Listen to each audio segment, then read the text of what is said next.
हूँ ज़ुबारिया रहमान। आप देख रहे हैं मेरा यूट्यूब चैनल। मेरे साथ मौजूद हैं यंग जर्नलिस्ट हैं शफकत कुरैशी साहब, लेकिन काफी अरसे से जो है वो शोबा सहाफत से वाबस्ता हैं। अपने चैनल पर भी हमेशा जो है वो बड़ी अच्छी सियासी गुफ्तगू करते हैं और हमेशा हमें भी बड़ी अहम मालूमात से जो है वो ये नवाजते हैं। सर, पीडीएम की तहरीक शुरू हो चुकी है। आज हम इनका पहला पावर शो जो है वो देखने जा रहे हैं, जो कि शुरू हो चुका है। 11 जमातें मिलकर ये एक सियासी जलसा करी हैं, जिसके बारे में कहा गया है कि हर एमएनए एमपीए को ये टारगेट दिया गया था कि उन्होंने जो है वो बड़ी तादाद में कारकुनान लाने हैं। फिर बसों के भी फंड्स मुकर्रर किए गए जिसमें वो आने हैं। एक जब हम देखते हैं कि हुकूमत जो है वो बार बार कह रही है कि हमने कोई रुकावटें खड़ी नहीं की, लेकिन मरियम नवाज साहिबा हमेशा की तरह अवाम को गुमराह करने पर लगी हुई है कि हर तरफ रुकावटें खड़ी हैं। अगर हर तरफ रुकावटें खड़ी हैं तो बड़ी तादाद कहें थोड़ी तादाद कहें, ये ग्राउंड तक कैसे पहुंची? दूसरी मुझे ये चीज बताइएगा कि क्या 11 जमातें अगर सिर्फ 30-40 हजार या कम से कम 1 लाख लोग भी लाने में कामयाब हो जाती हैं, तो क्या ये कामयाब जलसा कहलाएगा? बहुत शुक्रिया जुबैरिया। सबसे पहले मैं ये कहूँगा कि ये खुसूसन मुस्लिम लीग नून ने एक बहुत बड़ी स्ट्रेटेजिक मिस्टेक कर दी है कि 11 जमातों का पहला जलसा उन्होंने गुजरांवाला में मुनक्किद कराया। देखिए, गुजरांवाला मुस्लिम लीग नून का गढ़ है। नून लीग को चाहिए था कि जीटी रोड, जिसके ऊपर उनका बड़ा स्ट्रॉन्ग होल्ड है, बहुत सारे इलाकों में उन्होंने क्लीन स्वीप किया और 2018 के इलेक्शन में भी। अब पीपल्स पार्टी जो कि पंजाब से बिल्कुल फारग हो चुकी है, पीपल्स पार्टी का बस्ती पंजाब में कोई वजूद नहीं है। हाँ, जनूबी पंजाब में कुछ कह सकते हैं।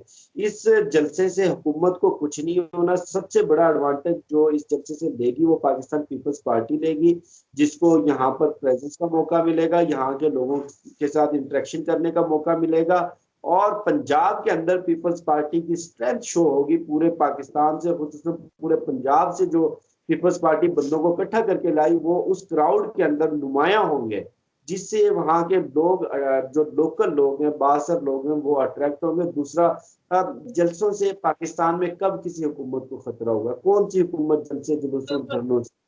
हमें माजी में काजी हुसैन अहमद के जलसे देखे, बहुत ज्यादा दूर ना जाए, 2014 में इमरान खान के धरने देखने, कादरी साहब के रोज खिताब होते थे और हमें लगता था कि आज हुकूमत घर गई है और कल जो है वो ये कुर्सी पर बैठे होंगे वजीर आजम की। जी, 11 जमातों का मिलकर 30-40 हजार, 50 हजार या 60 हजार बंदा भी कह ले, 1 लाख भी कह ले, कोई बहुत बड़ी बात नहीं है।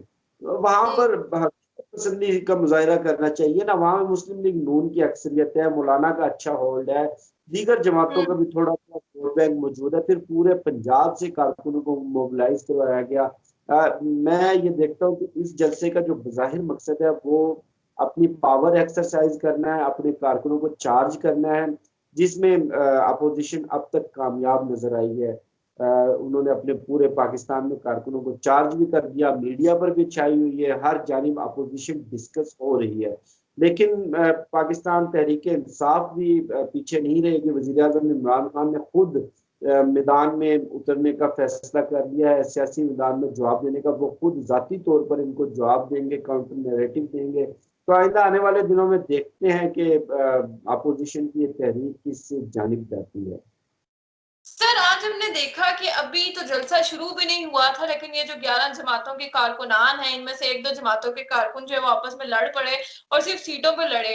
तो अभी तो वो वाला टाइम रहता है कि जब खाना खुलता है और ये लोग खाने पे लड़ते हैं। तो सर, हम देखते हैं कि 11 जमातें जो है वो वक्फे वक्फे से प्रेस कॉन्फ्रेंसेस कर रही हैं। हर कोई ये चाह रहा है कि हमारी बात जो है वो अवाम तक पहुंचे। जगह जगह रुक कर जो है वो अपने कारकुनान से खिताब किया जा रहा है।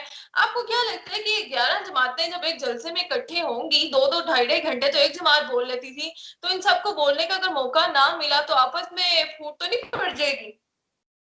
देखिए जुबैरिया, इस जलसे की एक और दिलचस्प बात है जो मैं आपको बताऊं। तलाल चौधरी तंजीम साजी के बाद दोबारा एक्टिव हुए हैं और इस जलसे में शरीक हुए हैं। वो बड़ा एक इस जलसे का यूं कह लें कि सबसे दिलचस्प मामला है।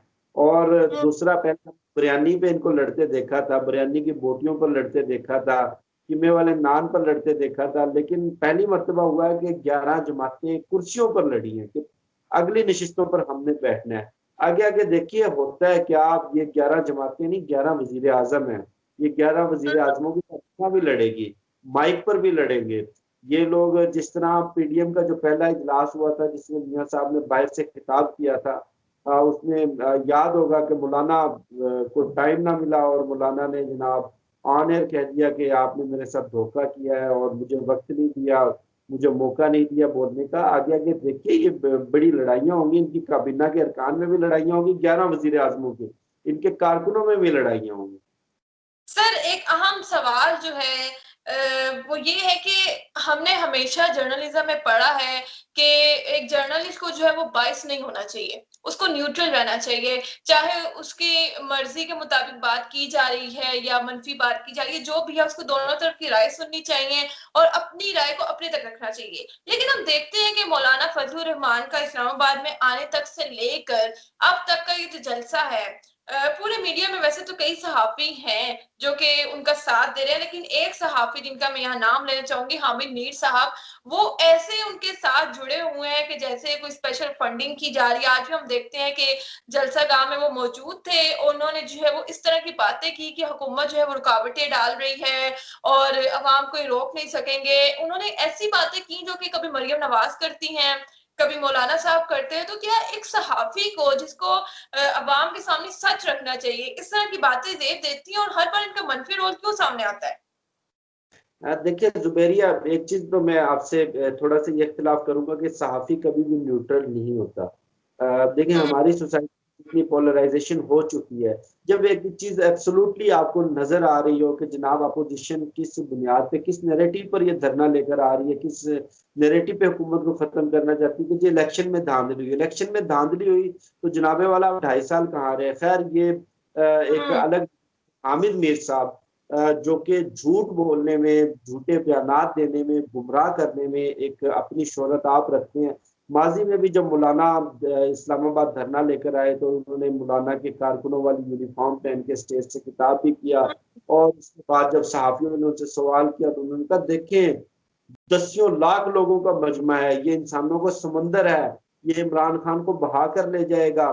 ये जब डी चौक में चले गए तो हुकूमत चंद घंटे भी नहीं ठहर सकेगी, ये तो समझे गए। वो कहाँ गए मौलाना, कहाँ गए मौलाना के दसियों लाख लोग। अब आज फिर उन्होंने कितना बड़ा झूठ बोल दिया कि जनाब गुजरावाला का जलसा इंटरनेशनलाइज्ड हो चुका है।